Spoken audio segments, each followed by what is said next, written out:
Okay, Alex, I need to pitch an idea to you. Okay, I've got this really unique and individual idea, and I need your approval for it. Are you ready? I'm not so sure. You kind of shot down my idea of the 3-movie plan I had with the dragons and the queen coming back. But all right, lay it on me, bro. All right. Okay, so there's a dude with a former police or military background, one of the two. Yeah. He is being brought in as a security analyst to a building owned by a rich Asian guy. And then, here's the good part. Here's the good part. Okay. Then it gets robbed by a European thief who is looking for a very unique object within the building and is holding everybody hostage in said building, and it's up to the main hero to save the day. You know, Adam, it sounds a lot like Die Hard. The only big difference is John McClane in Die Hard was just visiting his ex-wife. Okay, but here's the thing that's gonna. I get what you're saying, but here's what makes it different. Are you ready? This is the piece de resistance. Okay. Instead of casting Bruce Willis, we're going to cast Dwayne "The Rock" Johnson. That makes it so different, right? I guess. I mean, well, Bruce Willis is now bald. I mean, he had hair back then. But Dwayne's bald, so, okay. And he's got a goatee, which makes him even more sexy. Okay. So that works out. And, for the record, the Asian dude, he's not holding things that are extremely expensive. He's just holding something that's very personal to him. There you go. There's the differences right there. And that's how I avoid it. 10 out of 10. I've got a movie right here. Call Hollywood. Okay, then. Welcome, everybody, to the Drak and Shadow vlog for Skyscraper. Or as you're going to see, you're going to hear a lot of references to this because, man, this is Die Hard, but with Dwayne "The Rock" Johnson. That's the difference here. Die Hard had a few differences here. Can I just point something out here really quick? Sure. We started this year saying we weren't going to see a single movie from The Rock. Like, I said that there was going to be one that I was going to watch, but it was directed by The Rock, not with The Rock in it. And that's changed. But it was going to be directed by The Rock. And I'd just like to point out for the record, we've seen Rampage, which starred Dwayne "The Rock" Johnson. And we've seen Skyscraper starring Dwayne "The Rock" Johnson. So, all I'm asking here, Alex, is there a Furious movie in our future? No. Okay, all right. So before people start jumping down our throats, it's just happenstance that these movies... This is another one of those, and therefore I'm going to come up with some kind of intro for it. This is another episode of Trailer Bait, where we weren't interested in this movie until we saw trailers. And we went, oh, this actually looks pretty good. And then later on, I think it just kind of occurred to us like, dude, this is going to have so many homages to Die Hard. Yeah. So welcome to Drak and Shadow Vlogs. We are going to be spoiler heavy as hell, in case you guys didn't know. If you guys don't want spoilers, go watch the movie, come back. We'll wait, I promise, because you'll have us on pause. And then we will discuss all of the spoilers galore for your amusement. But let's go ahead and start things up for this review with the good things that Skyscraper did. And so, Alex, what was some of the best things that Skyscraper did for you? Okay, I know full and well this is pretty much Die Hard with a few differences, and that's what makes it fine. It's very simple. Well, I guess we need to address that. Are we okay with this ripping off Die Hard? I actually think there's a couple of elements of gravity in there because they did a lot to make the building look dangerous. Oh, yeah. So are we okay with this? Yeah, at least, I feel like at least it does enough differently to make it be its own thing and not just a complete Die Hard knockoff. And not just because it's set in, what was it, China? Hong Kong, where this was supposed to be based. And then also that the building is slightly taller than the Nakatomi Plaza. Yeah. No, there's enough that divides it that it's not the exact same formula. Yeah. I mean, for crying out loud, Bruce Willis wasn't married walking into Die Hard. He was on his way to getting divorced. And the difference here is like Dwayne's character is married, has 2 kids, and he's a real family man, and has a lot of PTSD from an incident that happened as kind of a prologue to this film. Yeah. So there's enough differences here, although I do find it funny that the wife is played by Neve Campbell. Yeah. And, well, Neve Campbell was a thing in the 90s. Yeah. You know, if you guys have ever seen a Scream movie, or if you were a prepubescent boy and you just so happened to get Wild Things past your mom, you've seen Neve Campbell. Or Party of 5. Oh, I forgot about... No, thank you, Alex. Yeah, I forgot. The only one I ever remember from Party of 5 is Scott Wolf. So, good eye on that one. Yes. Sorry, I need to bring up this Boy Meets World quote. Oh, I really like the one with that hottie hot from Party of 5. Neve Campbell? Nice. All right. Which, of course, is funny enough. It's the episode where they actually spoof Scream.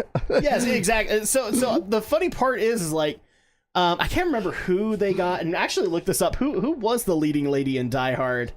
Because I think the deal is like she might have been slightly younger than Bruce Willis, but she was known by kind of that previous generation, not really by us.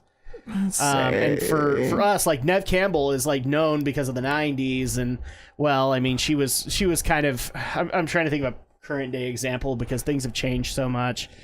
Jennifer Lawrence. Yeah, Jennifer Lawrence.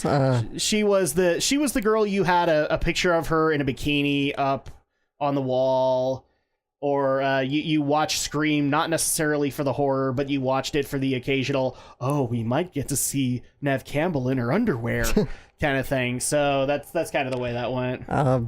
Bonnie Bedelia. Bedelia, okay. Let me see.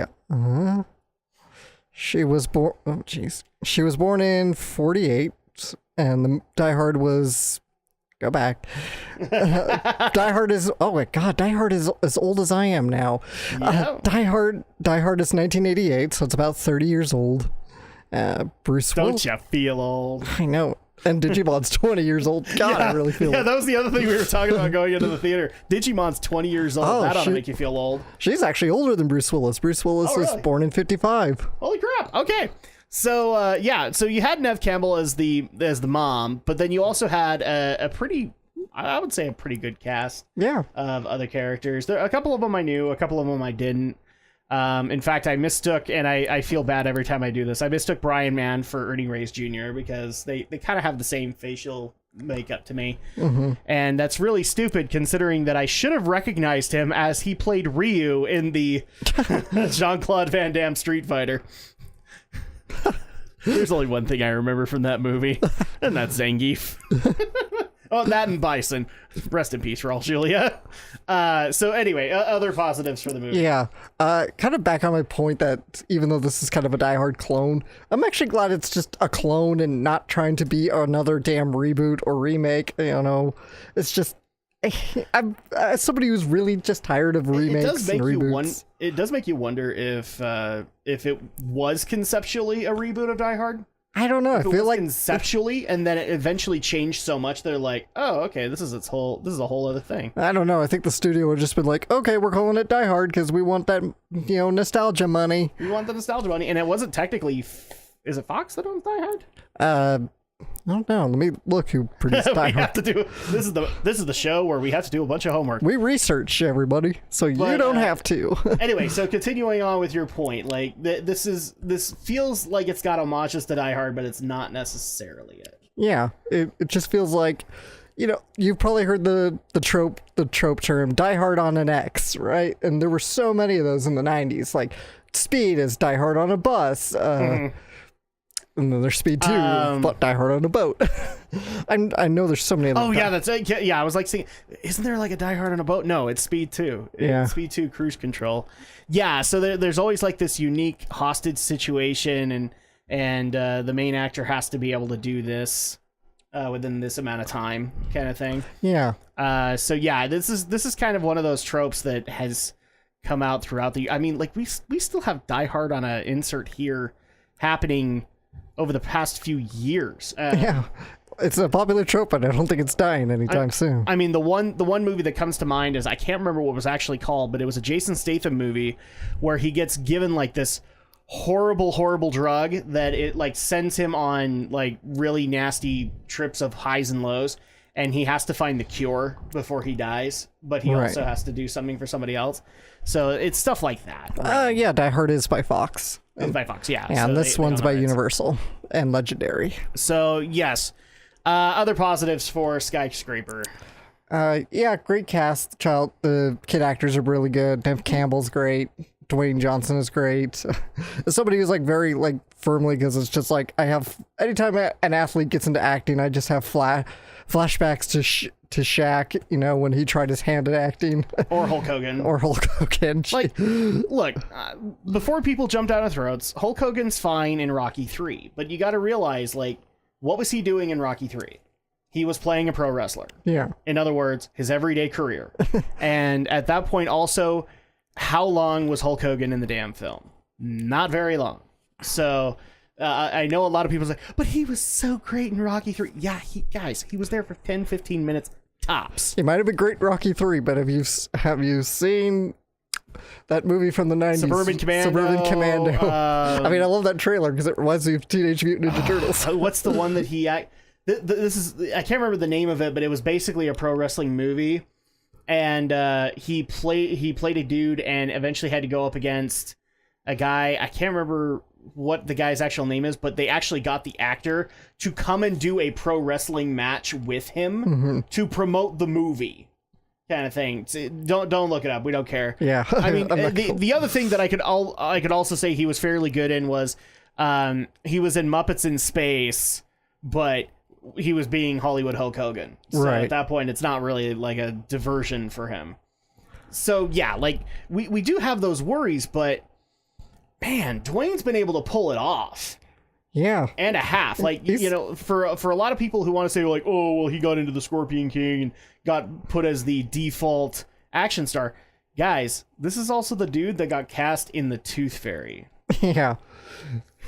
Jeez. He's had a lot of... He had a lot of crap done. He had a lot of crap cast to him until... The funniest part about his whole story, I don't know if you know this, his ex-wife... He later, so as soon as they separated and got divorced, amicably, by the way.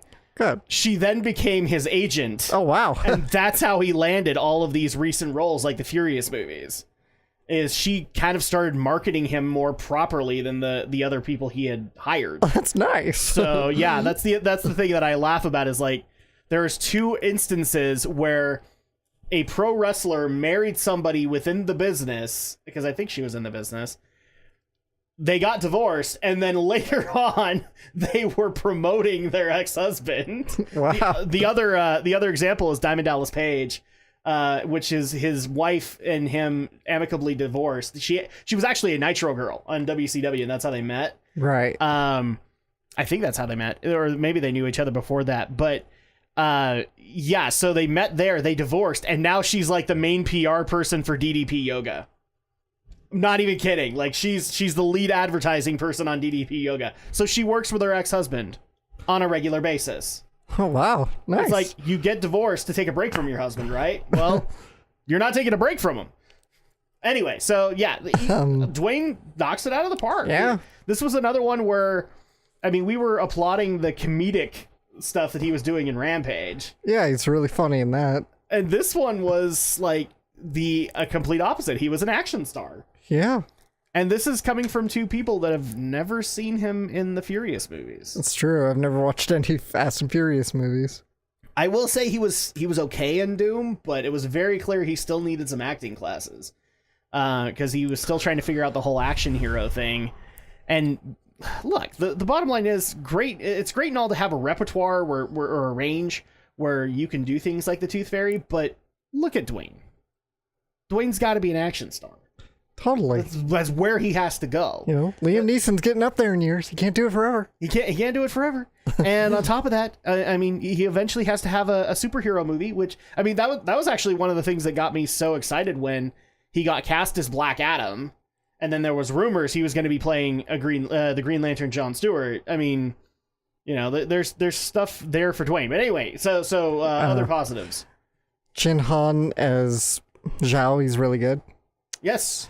So really solid casting. Other positives would be the set pieces are really nice. The building's pretty awesome looking. There's a lot going on. Yeah, the pretty much the whole setting of the whole show, the Pearl, is a really awesome way to be able to have multiple environments all in one place. Yeah, you know, making your environment a character in of itself. That's always really awesome when movies can pull that off. Yeah, no, absolutely.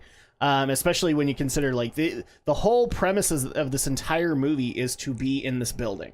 Okay? Yeah. So at that point you have the funniest thing is like there were supposed to be shopping centers at the bottom of the building. We barely ever saw them. No, because we're always up high. Yeah, like we saw them in commercials, and then we saw them like when Nev Campbell and the boy were going down the elevator. Yeah. Kind of thing. But that was about it. The rest of the time we got like this park area that people could go check out. And the coolest part of the whole building was the Pearl itself, where you got to go into this hall of mirrors kind of thing, and then even have like this whole imagery where it looks like you don't have any ground beneath you. You're literally just looking at everything. Yeah, that was really, really cool looking. So there's a lot of really good, like, those dizzying shots to give you acrophobia or fear of heights. And it's like, oh, you're going to feel like you're several hundred feet in the air, man. It's really intimidating. And another thing that really helped all that was Dwayne's performance, because Dwayne, like, every time he had to step outside a building or anytime he had to do something extremely stupid, he was just like, oh, crap. And you were right. Like, you as the viewer were right there with him. It's like, oh, crap. Why are you going to do this, Dwayne? Why? Yeah. You know you're The Rock. You don't have to prove anything anymore. There are no more people's elbows to drop. Why do you have to climb the side of a building? Kind of thing. So other positives. I think this movie sets up a lot of its sort of payoffs very well. I believe they called this the Chekhov's gun philosophy, where you plant something and you'll pay it off later. Yeah. The movie does it well. You know, you mentioned the Hall of Mirrors with all the little virtual holograms and that. That's really cool. You know, we mentioned that his wife is a Navy surgeon. And we didn't mention that, but go on. They did. They mentioned that. No, we didn't. No. We didn't. Yeah. I meant to say the movie mentioned that. Yeah. The movie, that she's a Navy surgeon. So that will establish that, well, one, she's got medical expertise. Two, that she'll definitely be able to hold her own in a little bit of self-defense when needed. Yeah. And three, they also say in the movie that she did have a minor in languages, in Eastern Asia languages, and culture, so she'll know how to speak the language a bit. And so you see that all paid off because she's able to talk to the cops later. And actually, that was a really cool payoff, because you saw the female detective kind of pull Brian Mann away, and it's like, do we know you, like, in speaking strictly in Chinese, do we know we can even trust her? And she's like, yes, you can trust me. Yeah. You know what? This is something that is just like a pet peeve of mine, especially when it happens in movies. When people think that they get that sense of privacy when they start talking in another language. Yeah. And that's immediately where, you know, like they're cursing you out. They're saying the nastiest things about you. Yeah. And when you can have that reveal of, oh, by the way, I know your language. I know what you just said, and F you too. You know? Kind of thing. Yeah. So I like that. Yeah. There's... we'll get into when we get to the negatives. There's only one moment where I think they didn't set it up as properly as they did, but we'll get to that when we get to that. Okay. So the other positives, like I think I said the spectacle's great, so the action pieces are really great and really pretty intense and pretty scary, pretty fun to watch. Mm-hmm. And that's gonna wrap it up. For me, you kind of hit all of the usual ones. Like the cast, I think, is fairly well done. There was very few where I felt like they were underutilized. I would have liked to, I will say that, like, this is a little bit of a beef, but I would have liked a little bit more from that one woman who looked like she was from the Triads. Just to see, it was actually kind of satisfying to see her kill people. Like, she was doing it in really, really odd ways. I wish they could have found more to do with her. I wish that fight with her and Nev Campbell could have lasted a little longer. Yeah. Because it actually was pretty damn satisfying. But no, I mean, the setup for this whole thing is despite the Die Hard leanings and despite the other leanings, it still is a good movie. It's still something that you can get attached to. And like you said, like there's a lot of really great setups and then really great payoffs right after that. The one that I specifically appreciated was the whole concept of she never likes to fix her phone because usually the answer is to turn it on and off again. Yeah. And what does she do to fix the pearl? She turns it on and off again. Yep. She reboots the systems, you know. And or the close second for me was the Hall of Mirrors where Dwayne's talking to, is it Shinhan? Is that his name? Yeah. Yes, he's. I think his name is Zhao in the movie. Yeah, Zhao. He's talking to Zhao, and all of a sudden he's like, "This is so amazing." Oh yeah, by the way, I'm over here. And then you get the payoff at the end where he's trying to save his daughter, and he's like, "Oh yeah, there's just one other thing. I'm behind you." You know? Yeah. Kind of thing. I like that they called back to that. So yeah, there were a lot of really amazing payoffs for it. Yeah, and I love Die Hard a lot. I think that's like one of my favorite movies. But you gotta admit, Alan Rickman's plans is a little bit convoluted and silly because it's like they're a bunch of thieves that pretend to be political terrorists just to take over. But it's like, why do you need to pretend you're terrorists if you're just here to rob the place? So. Yeah, well, the problem was like it's very simple and streamlined at the very beginning, and then they get caught roughly. Yeah, and then at that point, that's when it gets convoluted because at that point, the Alan Rickman's character has to go kind of on the fly. Yeah, and what makes that even worse is when they do a background check on the guy. He's like, oh yeah, he's like a political terrorist, and da da da da. And the funniest part of that is like, you know, if they just kept it simple to we want this, then we wouldn't have had all of those problems. I think even Alan Rickman has agreed to that. Like, it got way too convoluted near the end. Yeah, even the director said, I don't know why we decided to do this. I can't remember what he said. And it kind of fueled the third movie where all of a sudden, I can't remember what Jeremy Irons' character was supposed to be. Like he was an actual political terrorist. Well, he was like Hans Gruber's brother. Yeah, that's what I'm saying. Is like he was the brother, and so that at that point they had to utilize the whole political terrorist thing. And that's what made him into what he was in Die Hard 3. Well, the fun fact is Die Hard 3 was a totally different movie that got made into Die Hard 3. Yes. Oh, God. Anyway, so... What I'm getting at, what my point really is that I like the fact that their motives are just simple. They're there to just rob the joint. Because Zhao, Chin Han's character, Zhao, had to pay off some scary gangster people, and of course... But rather than just let them take his money, he kind of found a way to track him. He let them take his money, but then he used it. Yeah, that's what I'm saying. Yeah. It's not just, rather than just simply let him take his money, he decided to use that against him by tracking where all their accounts are and kind of using it to blackmail them for a bit. Yes, and that's kind of what spurs on the events here. Yeah, and why we have so many unique things is because like multiple organizations are getting extorted for it. Yeah, and the fact that there's like a remote control base, I think a lot of people are going to find this silly, but keep in mind this is how like a lot of regular just everyday businesses work.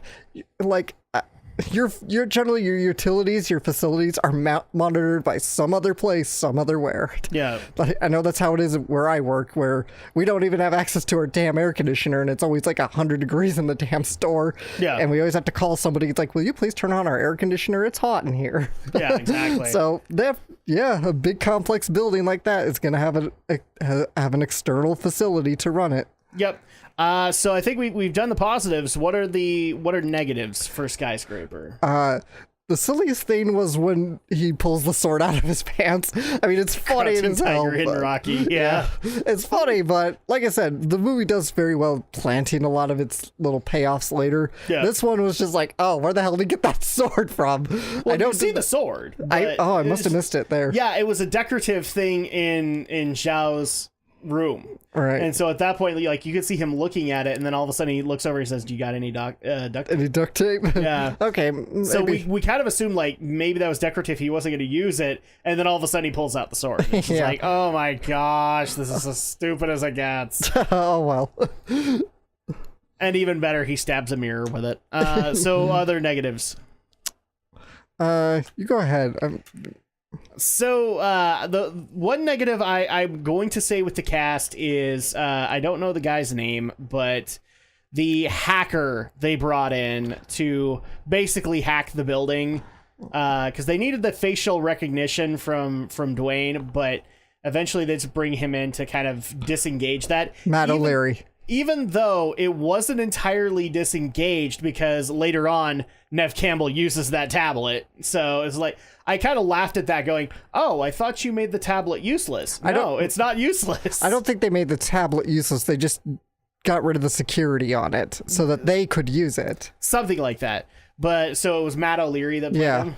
Okay, Matt O'Leary, you need to work on your what I'm guessing is either supposed to be German, Dutch, or Scandinavian accent. Okay, that needs a little bit of work. And what's really sad is that if you go on YouTube right now, you can see a bunch of Dutch, German, and Scandinavian people talk normally with their accent. That's how I'm just like sitting here going, okay, sometimes he's French, sometimes he's German, and sometimes he's Dutch. The hell? Oh my god, he was in Live Free or Die Hard. Hey, he was. You know what? That doesn't surprise me. From Die Hard to Die Hard clone. Yeah, pretty much. So that was like my only complaint with the cast. So aside from that, other things that I thought were negative in this film. Really, like I can't even justify this. A lot of the stuff with Zhao was kind of stupid. I like the whole concept that he had a drive that basically had all of their information. I like that they did that because they had to have the important thing, you know, like Die Hard had the original, what was it, the dollar plates, so they could actually make counterfeit money and it was legit. Right. Kind of thing. And this one, it was the drive, but the staff around Zhao, like, aside from the head of security, it was so dumbass. I'm sorry, but I looked at the insurance dude and went, yeah, he gonna kill you. I'm sorry, head of security, you didn't do a background check on the guy? You didn't do anything of the sort? Apparently not. I also like that they tried to have the head of security talk, but every time he had a line, it was like the most obvious no shit Sherlock line ever. So it's like, you're the chief of security and you're asking this stuff? No shit, Sherlock. In fact, one of the things I found funny from IMDb, notable quotes from Skyscraper. Mr. Zhao, that is not our pilot. No, duh. Never would have guessed. The other thing that I'm also going to say was kind of a negative, but it's a negative to me in the fact that we always have to have, like, oh, this American soldier decided to rat out his friends because he got discharged from the army. Okay, again, prologue. This guy witnessed, because he was right there next to Dwayne when he lost his leg, and we'll get to that in a second. He witnessed a guy who was holding his family hostage pull out a suicide vest and blow it up. Right. Okay, so I'm sorry, but the first thing that comes to my mind is, yes, you got to pay the bills, but I'm pretty sure you're not going into any kind of military career after that. And instead they decided, oh no, he's mad at the army because they medically discharged him. The nerve of them. I'm just like sitting there going, if it was just generic best friend character, I'd be so much better on this one. But the fact that you had to bring up, oh no, I just got medically discharged and now I hate the army. That was really stupid. The other thing that I'm just going to say was the Chinese police to some extent. Because how many times did Dwayne get him? How many times did Dwayne screw things up for them? They literally spent so much time trying to get out of that elevator just to stop him from jumping. And like, literally, I'm just like sitting there going, you could have cut this down by a few seconds and it would have probably had a lot more impact. And the Chinese police wouldn't have looked stupid. Again, another negative is the Nev Campbell fight. I really wish that could have been longer because it was actually kind of satisfying seeing that woman kill people. And I would have liked to have seen her do a lot of stuff aside from try to choke out Nev Campbell with a seatbelt. I'm not saying that was bad. I'm just saying, like, I would have loved to have seen more of the car get used. So that's one thing. I'm running out of stuff. Do you have any other negatives? There were definitely some bits missing that were in the trailer that didn't make the final cut. So Yeah, I was actually waiting for the trailer thing of basically Dwayne kind of screwing himself and saying, yeah, the pearl's just not safe. yeah, And instead they cut it out. I don't know why. I'm guessing I feel like they must have made some last minute cuts, probably just to squeeze in more show times here. So that's usually the case when they cut. If they're going to cut down movies, is they just want to squeeze in as many more screenings as they can. Probably. I mean, this movie is only about like an hour 42, so it's actually short on a lot of the action movies. Yeah. See, the problem is, like, I have a dozen more negatives, but they don't necessarily hurt the film. And so they would be more like nitpick level. Like, I didn't understand why on Earth you put your only failsafe to your panic room was inside one of the turbines that are powering your building. I'm like, well, I guess you don't want I guess you don't want the bad guys getting to it either. I would have much rather had like an interesting, like, Dwayne, like, I'm okay with him scaling the side of the building, but it would have actually been a lot more funny for him to just find a window and just go BAM and just go hi, kind of thing. I was like, why was it in the turbine? Why not? That makes no sense. I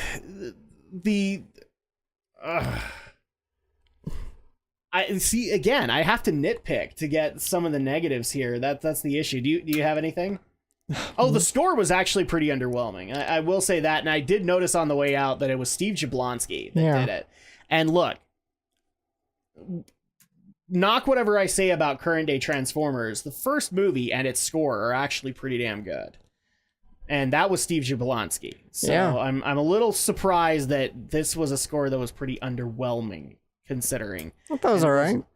I'm not saying it was bad. It wasn't noteworthy. It wasn't like I'm taking an observation of the score here, and it definitely didn't like empower moments or heighten the suspense. It was just like, oh, music's in the background, and that's the way it goes. Yeah, I've got nothing. Again, the rest is like nitpicks. Yeah. So, final score on this one. How did Skyscraper fare for us? As far as a lot of the summer's popcorn flicks outside the Marvel Cinematic Universe goes, I like this one a lot more than, Jurassic World. God. You mean Dino Crisis the movie? Yeah, Dino Crisis the movie. Resident Dinosaur. Resident Evil 2 with dinosaurs. Resident Dino Evil. So, I like this one a lot more than some of the other... I'd say I even like it a little more than Rampage, just a little bit more. I enjoyed it. It was a fun... I know it's basically another Die Hard, but it's better than some of the last few Die Hards we've had. So this is actually kind of true. But then again, a lot of the ripoffs have been better than the last couple of Die Hards we've gotten. It's true, and I'm just glad they didn't try to tack this as a Die Hard remake or reboot. Yeah. That would have been so easy for the studio to do, but they actually gave it credit and let an original movie just stand for once, and it's just a shame it had to completely bomb at the box office. So yeah, it didn't do well. So I'm just gonna go ahead and I'll give this one just a solid B, an 8 out of 10 for me. For me, I get where you're coming from, because it was actually a fairly good popcorn flick, considering guys, that's what it's supposed to be. Like, if you were expecting, Lord of the Rings material or revolutionary filmmaking, that's not what this movie was looking to do. It was looking to tell a story that we've heard and seen so many times, and yet we still keep on buying into it. However, I am going to say that on the opposite side, I would admit that I would find Rampage more entertaining than this, and simply because of the humor aspect and giant CGI monsters destroying the city. I mean, would I rather have that or human thief villains? As interesting as that can occasionally be, and occasionally you can get a Hans Gruber out of it, this one didn't have a Hans Gruber, so I'm going to go ahead and give Skyscraper a 7 out of 10. I think it's actually a C effort. Okay. Is it the best thing? Like, it does what it's supposed to do, but I can think of a couple of other popcorn flicks that have come out this year that have done it better than Skyscraper has.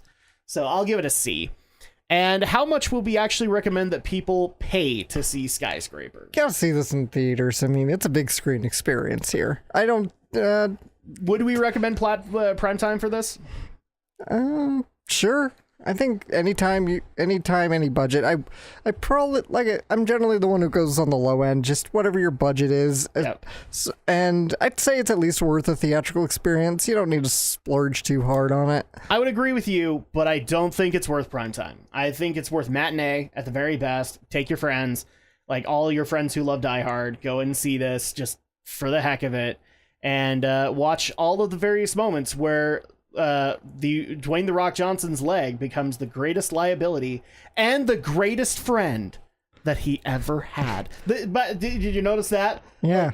In a 5 minutes time, because we all saw the trailer where like the leg part kind of disattaches or deattaches because of he's about to fall.